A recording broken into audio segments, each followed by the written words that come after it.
आपका पुनर्जन्म कौन निर्धारित करता है? पूर्व जन्म और पुनर्जन्म सनातन की एक बहुत ही अच्छी फिलॉसफी है।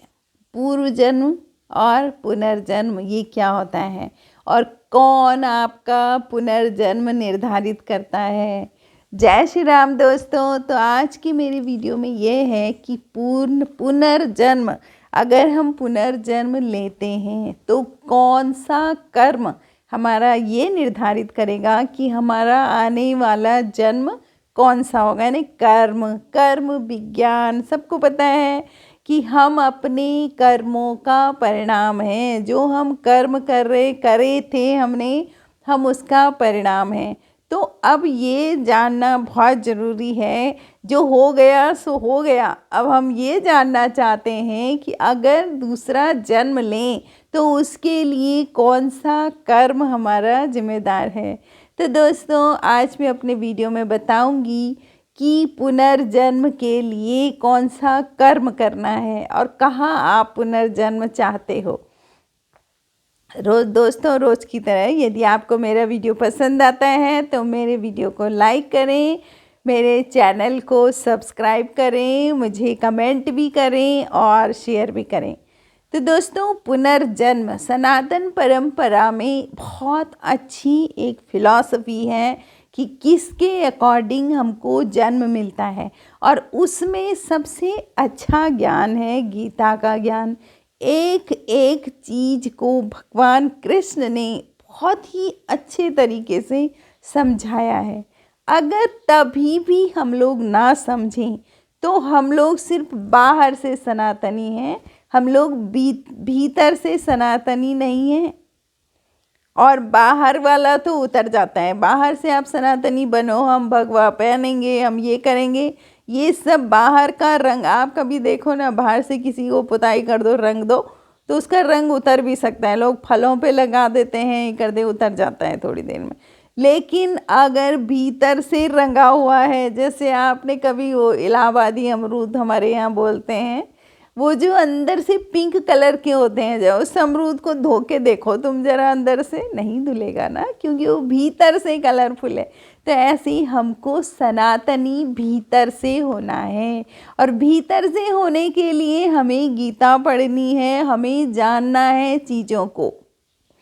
तो दोस्तों, पुनर्जन्म यानी कि देखो, कभी कभी क्या होता है ना, कोई बीमार होता है और डॉक्टर कहता है कि देखिए, बहुत ध्यान से डॉक्टर समझाता है कि हजारों लाखों लोगों में, 1 लाख लोगों में ये बीमारी किसी एक को होती है।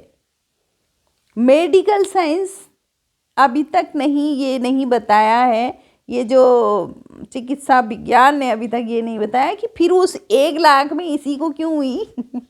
आप ये बताओ ना। ठीक है, 1 लाख में एक को होती है, लेकिन इसी का क्या ठेका ले रखा था इस बीमारी के लिए। तो वो बीमारी आती है आपके पूर्व जन्मों के हिसाब से। ठीक है, ये तो आ गया। या तो आपकी जेनेटिक बीमारियां भी पूर्व जन्म से है ना। जेनेटिक मतलब आप जो हैं अपनी, आपके खानदान से बीमारी आई है और उसी खानदान से आप भी आए हैं, तो आपके पास बीमारी तो आएगी। जब किसी का कुछ ले रहे हो, आप जीवन ले रहे हो उनसे, तो उनकी बीमारी भी लेनी पड़ती है, नियम है। जिससे ले रहे हो उसका तो फिर आपको और चीज़ें भी लेनी पड़ती हैं ना। आप उसका भोग कर रहे हो ना। आपने किसी की फ्री की ज़मीन ले ली, तो उस ज़मीन में जो भी, उस ज़मीन के द्वारा जो भी दुष्परिणाम होंगे वो भी आपको भुगतने पड़ेंगे। किसी का कुछ खाया है तो फिर खोना भी पड़ेगा और फ्री में खाया है तो बिल्कुल खोना पड़ेगा ना, जब तक आपने मूल्य नहीं दिया। और ये जो आजकल चल रहा है ना, हर चीज़ के साथ फ्री फ्री फ्री ये तो बहुत ही बेकार चीज़ है, क्योंकि जो फ्री मिलेगा वो आपसे बहुत बड़ी कीमत वसूल करेगा। इसलिए फ्री के चक्कर में बिल्कुल ना रहें। तो पहली बात ये, अब पुनर्जन्म की बात है। देखिए, आपने देखा होगा कि कुछ लोगों को बीमारी का नाम है फोबिया कहते हैं। वो गाड़ी में नहीं बैठेंगे, हवाई जहाज में कुछ नहीं बैठते हैं, ऊपर ऊंचाई का फोबिया होता है। कुछ लोगों को क्या पानी को देख के बहुत ज़्यादा डर लगता है, तो उनको पानी का फोबिया होता है।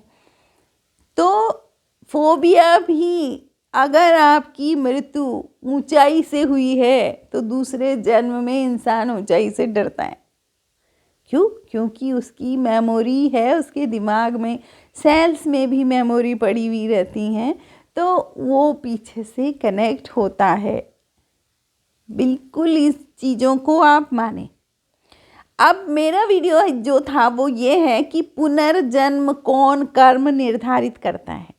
तो गीता में भी साफ साफ है कि आपका आखिरी क्षण, आपकी लास्ट आखिरी वाली जो सांस होती है ना, उस समय आपका विचार आपका पुनर्जन्म निर्धारित करता है। अगर आप उस समय आप क्या सोच रहे हो, आप समझिए आप अगले जन्म में वहाँ पहुँचोगे। ज़्यादातर लोग संसार में रहते हैं। भगवान कृष्ण ने कहा है कि जब कोई बीमार होता है ना, और उसका आखिरी समय भी आ रहा है लेकिन वो दर्द में है, तो वो उसने पूरी जिंदगी भर भले ही राम राम जपा होगा, नाम जपा होगा, लेकिन उस समय उसका ध्यान दर्द पर होता है, तो उसको मैं नहीं मिल पाता हूँ। क्यों? क्योंकि ध्यान का है, पीड़ा हो रही है, पीड़ा हो रही है ना। कृष्ण कहते हैं कि मरते समय अगर किसी का ध्यान मेरे ऊपर जाएगा तो उसको मैं प्राप्त हो जाऊंगा, यानी मुक्ति प्राप्त हो जाएगी। ठीक है? आपने जड़ भरत की कहानी सुनी है ना, तो जड़ भरत क्या थे? जड़ भरत तो संन्यास्त हो गए थे, सब कुछ छोड़ छाड़ के नाम जप कर रहे थे, अपना ध्यान साधना कर रहे थे। लेकिन एक दिन उन्होंने एक मृग और मृगनी के बच्चे को देख लिया। मृगनी बह गई पानी में और उस बच्चे को उन्होंने पाल दिया। अपने संन्यास्त जीवन में ही उन्होंने उस बच्चे को पाला पोसा। अब ऐसे में जड़ भरत का पूर्व जन्म था, तो ऐसे में वो भी बूढ़े हो गए, तो उसी समय मृत्यु भी आ गई। लेकिन मृत्यु के समय उनको उसकी चिंता थी उस बच्चे की कि मैं मर जाऊंगा तो इसका क्या होगा। तो उसका वो चिंतन उसको दोबारा लेके आया जीवन में।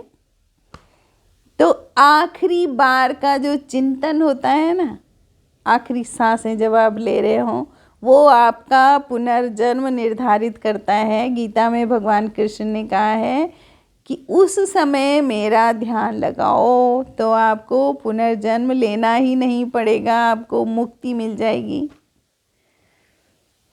तो इस तरह से क्या है कि पूर्व जन्म की स्मृतियाँ भी दिमाग में रहती हैं और आपका पुनर्जन्म भी यही निर्धारित हो जाता है कि आपका आखिरी क्षण आप क्या कर रहे हैं।